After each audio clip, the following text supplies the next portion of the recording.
സങ്കീർത്തന ധ്യാനത്തിലേക്ക് ദൈവത്തിരുമനസ്സിൻ്റെ നാമത്തിൽ കടുത്തൊരു നാമത്തിൽ സ്വാഗതം.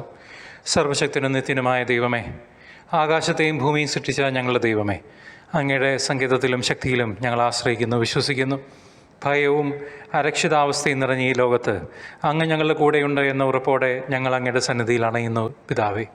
ഈ സങ്കീർത്തന ഭാഗത്തെക്കുറിച്ച് ഞങ്ങൾ ധ്യാനിക്കുമ്പോൾ അവിടുത്തെ വചനം ഞങ്ങളുടെ ഹൃദയങ്ങളിൽ ആഴത്തിൽ പതിയുവാനും അടിയുറച്ച വിശ്വാസത്തിൽ ഞങ്ങൾ മുന്നേറുവാനും ഞങ്ങളെ പഠിപ്പിക്കണമേ നാഥ. അവിടുത്തെ ജീവനുള്ള വചനം ഞങ്ങളെ നയിക്കുകയും ആശ്വസിപ്പിക്കുകയും ചെയ്യുമാറാകട്ടെ. പരിശുദ്ധാത്മാവെ ഞങ്ങളിൽ വന്ന് നിറയണമേ. പിതാവെ, അടിയങ്ങൾ ശ്രവിക്കുന്നു, അവിടുന്ന് അരുൾ ചെയ്താലും. 96-ാം സങ്കീർത്തനം.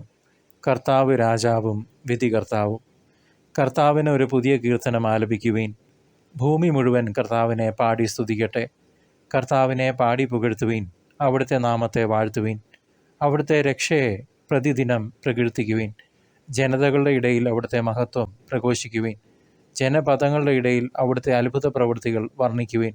എന്തെന്നാൽ കർത്താവ് ഉന്നതനും അത്യന്തം സ്തുത്യർഹനുമാണ്, സകല ദേവന്മാരെക്കാൾ ഭയപ്പെടേണ്ടവനുമാണ്. ജനതകളുടെ ദേവന്മാർ വിഗ്രഹങ്ങൾ മാത്രം, എന്നാൽ കർത്താവ് ആകാശത്തിൻ്റെ സൃഷ്ടാവാണ്. മഹത്വവും തേജസ്സും അവിടുത്തെ സന്നിധിയിലുണ്ട്. ബലവും സൗന്ദര്യവും അവിടുത്തെ വിശുദ്ധ മന്ദിരത്തിലും. ജനപദങ്ങളെ ഉദ്ഘോഷിക്കുവീൻ.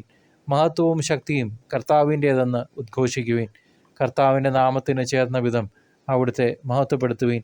കാഴ്ചകളുമായി അവിടുത്തെ അങ്കണത്തിൽ പ്രവേശിക്കുവീൻ. വിശുദ്ധ വസ്ത്രങ്ങളണിഞ്ഞ് അവിടുത്തെ ആരാധിക്കുവീൻ. ഭൂമി മുഴുവൻ അവിടുത്തെ മുൻപിൽ ഭയന്ന് വിറയ്ക്കട്ടെ. ജനതകളുടെ ഇടയിൽ പ്രഘോഷിക്കുവീൻ. കർത്താവ് വാഴുന്നു. ലോകം സുസ്ഥാപിതമായിരിക്കുന്നു, അതിന് ഇളക്കം തട്ടുകയില്ല. അവിടുന്ന് ജനതകളെ നീതിപൂർവം വിധിക്കും. ആകാശം ആഹ്ലാദിക്കട്ടെ, ഭൂമി ആനന്ദിക്കട്ടെ. സമുദ്രവും അതിലുള്ളവയും ആർപ്പ് വിളിക്കട്ടെ, വയലും അതിലുള്ളവയും ആഹ്ലാദിക്കട്ടെ. അപ്പോൾ കർത്താവിൻ്റെ സന്നിധിയിൽ വനവൃക്ഷങ്ങൾ ആനന്ദഗീതം ഉതിർക്കും. എന്തെന്നാൽ അവിടുന്ന് വരുന്നു, അവിടുന്ന് ഭൂമിയെ വിധിക്കാൻ വരുന്നു. അവിടുന്ന് ലോകത്തെ നീതിയോടും ജനങ്ങളെ സത്യത്തോടും കൂടെ വിധിക്കും. ദൈവജനമേ, സങ്കീർത്തനം 96-ാം അധ്യായം ഒരു പുതിയ ഗാനം ആലപിക്കാനുള്ള ക്ഷണത്തോടെയാണ് ആരംഭിക്കുന്നത്. കർത്താവിനൊരു പുതിയ ഗാനം ആലപിക്കുവീൻ. ഭൂമി മുഴുവൻ കർത്താവിനെ പാടി പുകഴ്ത്തട്ടെ. കർത്താവിനെ പാടി പുകഴ്ത്തുവീൻ. അവിടുത്തെ നാമത്തെ വാഴ്ത്തുവീൻ.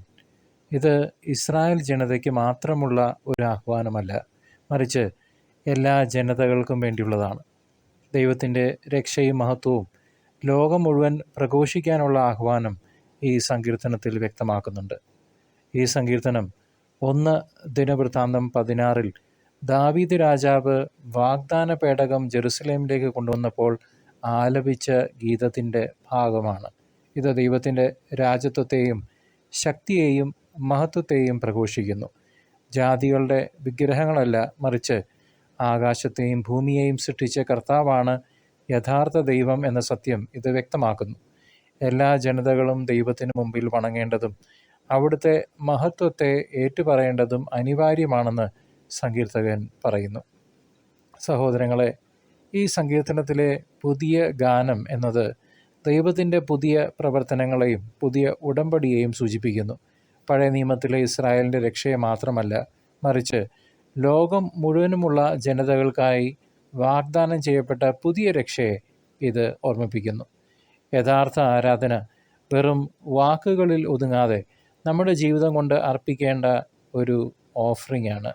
ദൈവത്തിൻ്റെ നീതിയും വിശ്വസ്തതയും അംഗീകരിക്കുവാനും അവിടുത്തെ മുമ്പിൽ വിറയലോടെ നിൽക്കാനും ഈ സങ്കീർത്തനം നമ്മെ ഓർമ്മിപ്പിക്കുന്നു, പഠിപ്പിക്കുന്നു. അവിടുന്ന് ലോകത്തെ നീതിയോടെ വിധിക്കാൻ വരുന്നു എന്ന പ്രവചനം നമ്മുടെ ജീവിതത്തെക്കുറിച്ചുള്ള ഗൗരവമായ ചിന്തകൾക്ക് വഴി തുറക്കുന്നു. ഇന്നത്തെ നമ്മുടെ പ്രശ്നസങ്കുലിതമായ ലോകത്തിലെ ഏറ്റവും വലിയ പാപങ്ങളിലൊന്ന് വിഗ്രഹ ആരാധന തന്നെയാണ്. ഇത് പുരാതന കാലത്തെ പോലെ കൊത്തുരൂപങ്ങളുള്ള വിഗ്രഹങ്ങളെ മാത്രമല്ല ഉദ്ദേശിക്കുന്നത്, മറിച്ച് പണം, അധികാരം, പ്രശസ്തി, ആഡംബര വസ്തുക്കൾ, അല്ലെങ്കിൽ നമ്മുടെ തന്നെ ഈഗോ എന്നിങ്ങനെയുള്ള ആധുനിക വിഗ്രഹങ്ങളാണ്. ഇവയെയാണ് പലരും ദൈവത്തെക്കാൾ ഉപരിയായി ആരാധിക്കുന്നത്, ഒന്നാം സ്ഥാനം ജീവിതത്തിൽ കൊടുക്കുന്നത്. ഈ വിഗ്രഹങ്ങൾ നമുക്ക് താൽക്കാലിക സന്തോഷം നൽകിയെന്ന് വരാം, പക്ഷേ അവ ആത്മാവിൻ്റെ ശൂന്യതയെ പൂർത്തിയാക്കുന്നില്ല. ദൈവത്തിൻ്റെ മഹത്വത്തെ നിഷേധിക്കുന്നതിനും അവിടുത്തെ നീതിയെ അവഗണിക്കുന്നതിനും ഈ വിഗ്രഹങ്ങൾ നമ്മെ പ്രേരിപ്പിച്ചുകൊണ്ടേയിരിക്കുന്നു. വിശുദ്ധ ഫ്രാൻസിസ് സേവ്യർ ലോകം മുഴുവൻ സുവിശേഷം പ്രഘോഷിക്കാൻ ജീവിതം സമർപ്പിച്ച വ്യക്തിയാണ്. അദ്ദേഹം സങ്കീർത്തനത്തിലെ ജാതികളുടെ ഇടയിൽ അവിടുത്തെ മഹത്വം പ്രഘോഷിക്കുവാനെന്ന ആഹ്വാനം അക്ഷരാർത്ഥത്തിൽ ഏറ്റെടുത്ത് ജീവിതത്തിൽ നിറവേറ്റി. ഇത് സഹോദരങ്ങളെ നമുക്കുള്ള ഒരു വിളി കൂടിയാണ്. നമ്മളെ കണ്ണു തുറന്ന് നമ്മൾ നടത്തുന്ന വിഗ്രഹ ആരാധനയിൽ നിന്ന് പിന്തിരിഞ്ഞ് ദൈവത്തിന് ഒന്നാം സ്ഥാനം കൊടുത്ത് ജീവിക്കേണ്ട സമയം അതിക്രമിച്ചു കഴിഞ്ഞിരിക്കുന്നു. സങ്കീർത്തനം 96 മാനസാന്തരത്തിലേക്കും മാനസിക പരിവർത്തനത്തിലേക്കും നമ്മെ ഓരോരുത്തരെയും ക്ഷണിക്കുന്നു.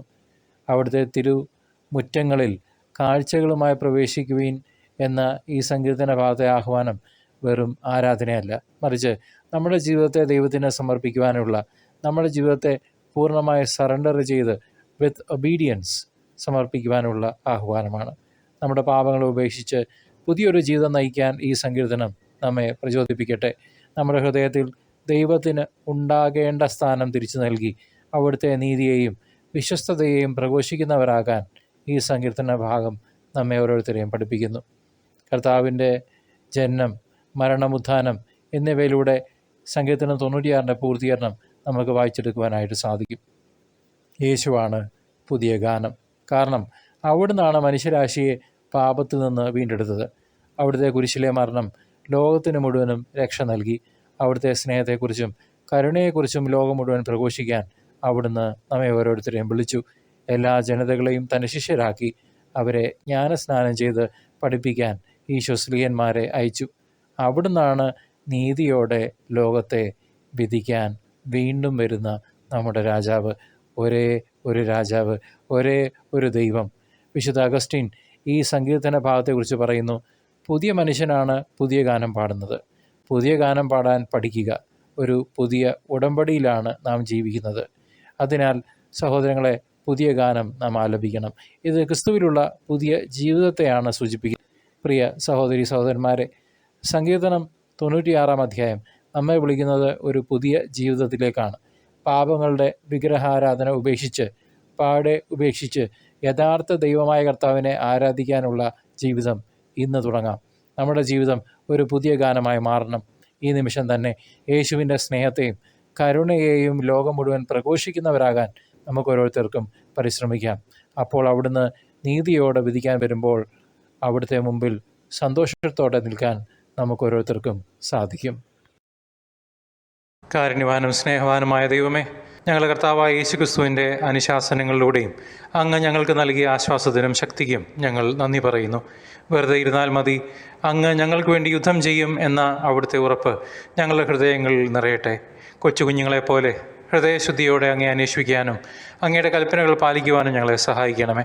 ഞങ്ങളുടെ അപ്പനായ അങ്ങയുടെ ശബ്ദം കേൾക്കാൻ ഞങ്ങളെ പഠിപ്പിക്കണമേ.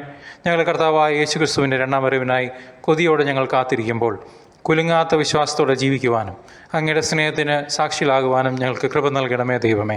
ഞങ്ങളുടെ കർത്താവായ യേശുക്രിസ്തു വഴി ഈ പ്രാർത്ഥന ഞങ്ങൾ അങ്ങേ സമർപ്പിക്കുന്നു. ആമേൻ. കർത്താവിനെ ഇനിയും അറിയാത്ത ഒരു വ്യക്തിക്കെങ്കിലും ഈ വചനധ്യാനം പങ്കുവയ്ക്കുമല്ലോ. ദൈവം നിങ്ങളെ സമൃദ്ധമായി അനുഗ്രഹിക്കട്ടെ.